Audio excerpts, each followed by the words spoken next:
করতে বলেছে? কে করতে বলেছে তোকে ওই চাকরিটা? আরে তোকে তো বললাম এই চাকরিটা ছেড়ে দিয়ে তুই আমার সাথে ব্যবসা কর, শুনলি না? তুই তো আমার কোনো কথাই তখন শুনলি না। এটা আমার ভাইপো, আর আমার ছেলেটা কত বড় জানোয়ার সেটা তো আপনারা বুঝেই গেছেন। এবার দেখবেন এটা একটা কত বড় কুলাঙ্গা। তার সাত সকালে আমার কাছে কি মনে করে? মা বাবার নামে আমি তোমার কাছে অভিযোগ জানাতে এসেছি।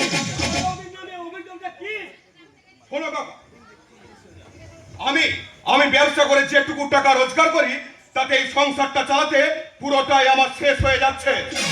আর পদের উপর বিস্ফোরণ ওই সারা শিক্ষার্থটা সে বেটা আমার ওই সারা বাবা মার সাথে আমার ঘাড়ে বসে দুবেলা গিলছে। ও যে তোর ছোট ভাই। রাখো রাখো তোমার ছোট ভাই, ওকে আমি কোনোদিন ভাই বলে মানি আর মানবো না। শোনো কাকা, তুমি বাবা মাকে বলে দিও কিছু একটা কাজ করতে। এই বয়সে তোর বাবা মা কাজ করবে? হ্যাঁ করবে করবে। আরে বাবা, হাড়ে তো এখনো ভাঙন ধরেনি।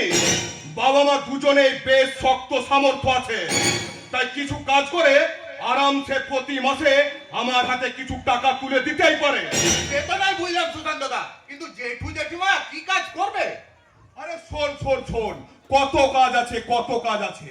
ওই বাবা সারাদিন বাড়িতে বসে না থেকে না ওই স্টেশনের সামনে জুতো পালিশটা তো করতে পারে। বাবাকে যে তুই জুতো পালিশের কাজ করতে চাইছিস? আর মা ওই সারাদিন বাড়িতে খুনসুটি না কেটে পরের বাড়ি বাড়ি ঘুরে দুটো বাসনও তো মাজতে পারে। এই চাকরানির কাজ করতে চাইছিস? চাইছি চাইছি চাইছি। আরে বঙ্গ সন্তান, বাহ চমৎকার।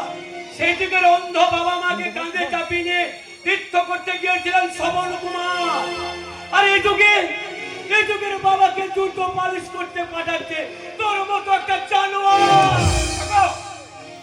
শুধুমাত্র জন্মদাত্রী মাকে সম্মান জানানোর জন্য উত্তর দামোদর নদী সাঁতার কেটে বিশৃঙ্গগ্রামে পৌঁছে গিয়েছিলেন ঈশ্বরচন্দ্র বিদ্যাসাগর। আর এই যুগের মাকে অসম্মান করে পরের বাড়িতে বাসন মাজতে পাঠাচ্ছে তোর মতো একটা কুলাঙ্গার।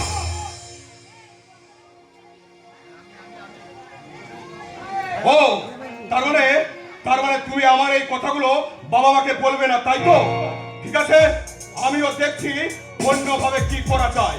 তবে একটা কথা মনে রেখো কাকা, এই বাড়িতে থাকতে গেলে বাবা মাকে দিতে হবে টাকা, আর তা যদি না পারে তাহলে ঘাড় ধাক্কা দিয়ে এই বাড়ির থেকে বাবা মাকে আমি বের করে দেবো। কথাটা মাথায় রেখো।